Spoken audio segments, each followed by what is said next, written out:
खुलुमबाय लोगोफोर, नोंथांमोनखौ डियार ब्रह्म चेनेलाव आरो फिन खेबसेबाव बयखौबो बरायनाय बावहरग्रोनाय जाबाय। आं दिनै नोंथांमोननि सिगाङाव आरोबाव माखासे सानसेनि खौरां लानानै फैबावलायबाय। आसा खालामो नोंथांमोनहा खौरांखौ खोनासंनानै मोजां मोनगोन।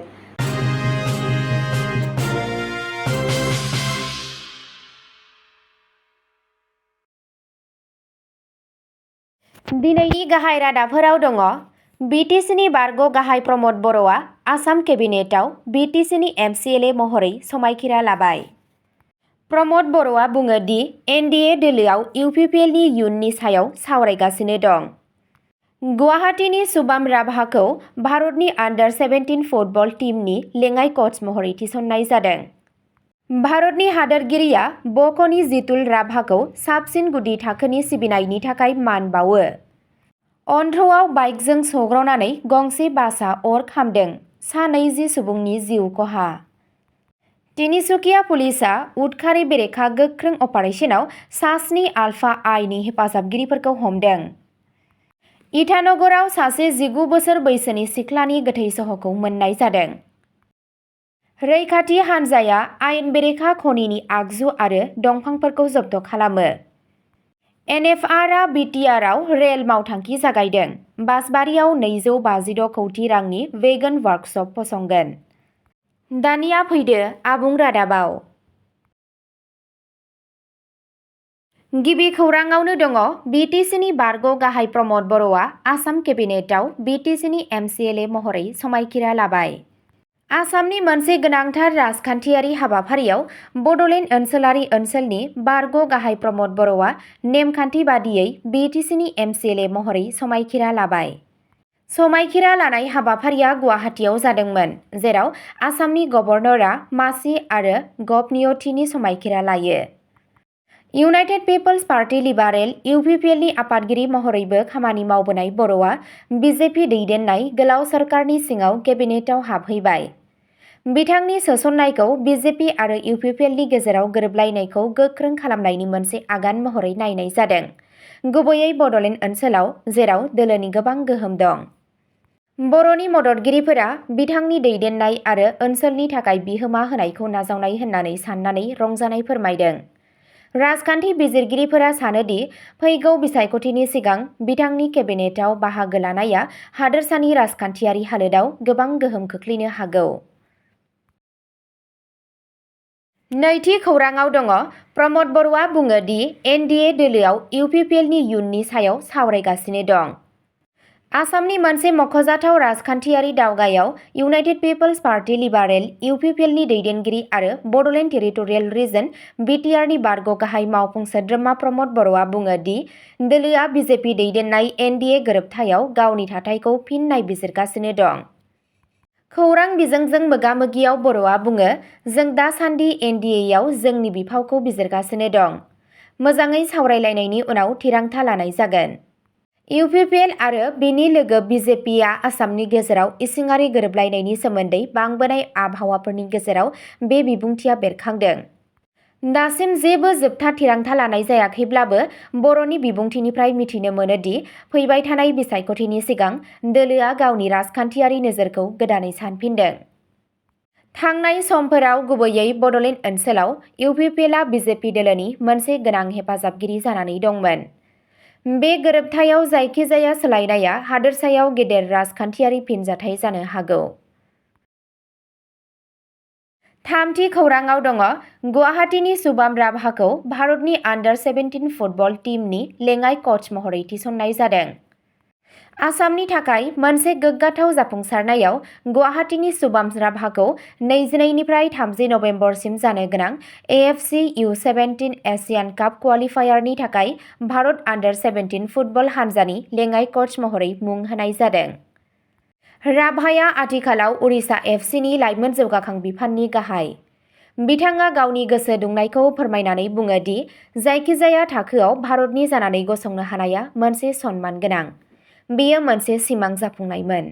बिथाङा गाहाय फोरोंगुरु बिबियान' फार्नान्डिसजों लोगो नांनानै खामानि मावगोन मानोना भारतआ मोन 7 बानजायगिरि हादोरफोरनि गेजेराव मोनसे क्वालिफायारनि थाखाय थियारि जागोन। गुबै टुर्नामेन्टआ 2026 मायथाइयाव सौदी आरबआव जागोन। राभाया north east united FC, Sreenidi Deccan FC आरो आसाम स्टेट टीमजों खामानि मावनायनि थाखाय 10 बोसोरनिबो बांसिन रोंमोन्दांथि लाबोयो। दानि भारत U17 हानजायाव आसामनि सानै गेलेगिरिफोर गलकिपार मनजतु बरुवा आरो फरवार्ड राहन आहमेदाबो दं, जाय हादोरसानि फुटबलनि जौगानायखौ दिन्थियो। ब्रैथि खौराङाव दङ भारतनि हादोरगिरिया बकनि जितुल राभाखौ साबसिन गुदि थाखोनि सिबिथायनि थाखाय मान बावो। आसामनि थाखाय गोग्गाथाव बुब्लियाव भारतनि हादोरगिरिया बकनि समाज सिबियारि जितुल राभाखौ गुदि थाखोनि सिबिनायाव बिथांनि सोमोनांथाव बिहोमानि थाखाय मान बावदों। समाजनि थाखोआव मेंनो रोङै खामानि मावबोनाय राभाखौ सोलोंथाइ, समाजारि सांग्रांथि आरो अनसाय हाबाफारिनि गेजेरजों गामियारि समाजखौ जौगाहोनायाव बिथांनि बिहोमानि थाखाय मान बावनाय जायो। बिथांनि रादाय होनाया गावनि ओनसोलनि सुबुंफोरनि जिउआव गोबाङैनो सोलायनाय लाबोबाय, जाय बिथांखौ गोबांनि थाखाय थुलुंगागिरि खालामदों। हादोरगिरिनिफ्राय गनायथि होनाया हारिनि दैदेननायनि गोनांथि आरो हादोरखौ गोख्रों खालामनायाव ओनसोलारि गोदान दिहुनगिरिफोरनि गोहोमखौ दिन्थियो। बे सन्माना बकनि थाखायल' नङा, गासै आसाम रायजोनि थाखाय जोबोद गोग्गानाय लाबोदों। बाथि खौराङाव दङ अन्ध्रआव बाइकजों सौग्रावनानै गंसे बासआ अर खामदों, सा 20 सुबुंनि जिउ खहा। अन्ध्र प्रदेशआव मोनसे गिख्रंथाव ट्रेफिक जाब्रबथायनि खौरां मोन्नाय जादों। गंसे पेसेन्जार बासआ साखा खबनैजों सौग्रावनायनि उनाव अर खामग्लियो। खमैबो 20 सुबुंनि जिउ खहा जानो हागौ होनना फोरमायनायखौ मिथिनो मोन्नाय जादों। गिबि रिपर्टनिफ्राय मिथिनो मोन्नाय बादिब्ला लामायाव सौग्रावनाय समाव बासआ गोबां दावबायारिफोर दंमोन। बे सौग्रावनायनि जाहोनाव गोबां अर खामदोंमोन, जायनि जाहोनाव बासआ थाबैनो खामजोबदों।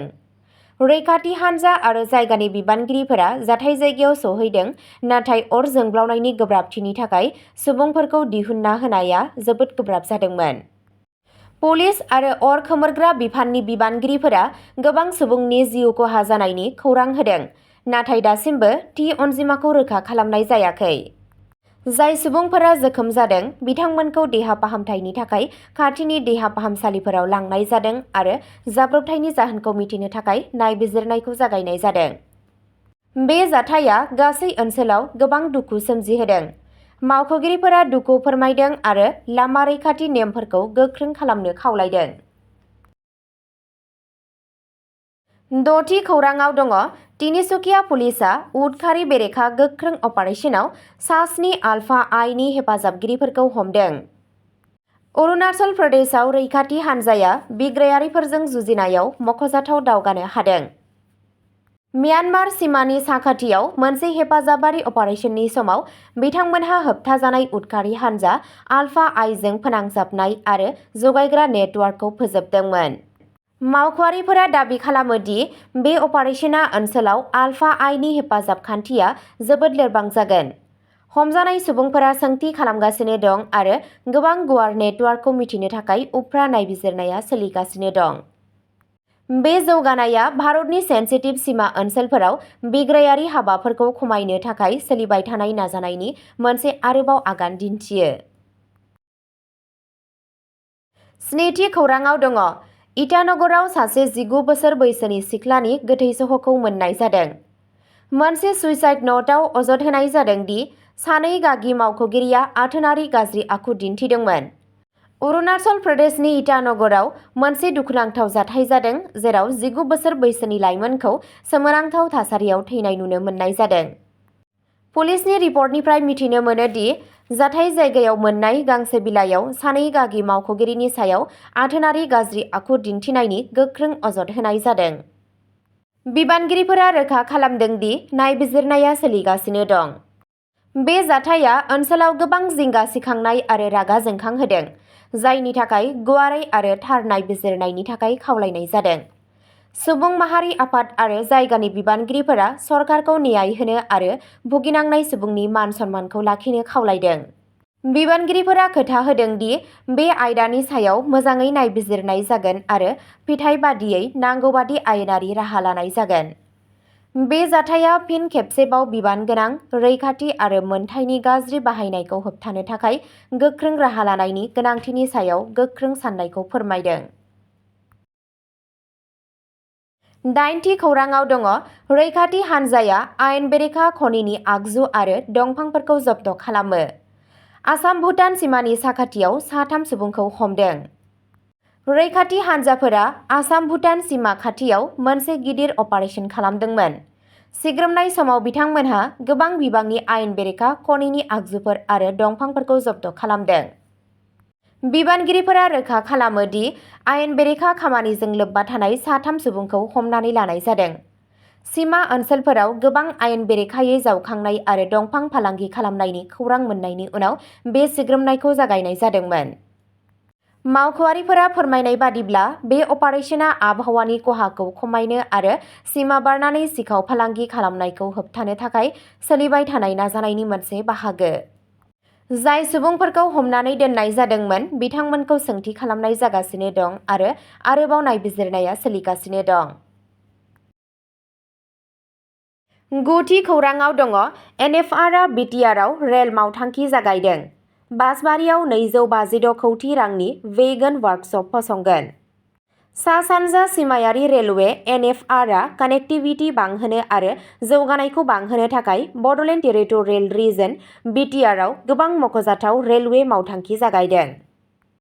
मोनसे गेदेर मावथांखिया जादों क'क्राझार जिल्लानि बासबारियाव मोनसे गोदान वेगन आवधिक अभारअल पिअएइच मावबादा लुफुंनाय। बे मावबादाया 2500 बिघासो हा आवग्रिगोन आरो गिबि खोन्दोआव बेनि खरसाया 256.35 कौटि जागोन होनना साननाय जादों। खेबसे खामानि मावखांनायनि उनाव बेयाव दानसेयाव 75 सो वेगनफोरखौ फाहामनो हानाय गोहो थागोन। उनाव बे अनजिमाखौ 250 वेगनसिम बांहोनो हानाय गोहो थागोन।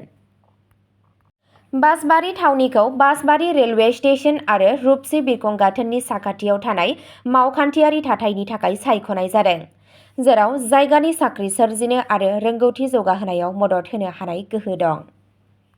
एनएफआरआ गुबुन गाहाय मावथांखिफोरखौबो आखायाव लादों, जेराव 4033 कौटिसो रां खरसानि क'क्राझारनिफ्राय गेलेफुसिम 65 किल'मिटार गोलाव गोदान रेलवे लाइनबो दं, जायनि थांखिया सिमा बारनानै फोनांजाबनायखौ बांहोनाय। बेनि अनगायैबो अमृत भारत स्टेशन स्किमनि सिङाव क'क्राझार गसाइगावहाट आरो फकिराग्रामजों लोगोसे बिटिआर ओनसोलनि गोबां स्टेशनफोरखौ गोदान महर होनाय जागोन। मावख'आरिफोरा बुंदों दि बेफोर राहाफोरा हान्थामेलानि गोहोखौ जौगाहोगोन, फालांगिखौ बांहोगोन आरो बड'लेण्ड ओनसोलनि समाजारि रांखान्थियारि जौगानायाव हेफाजाब होगोन। अब्ला दिनैनि खौराङा एसेनोसै। गोजोन्थों।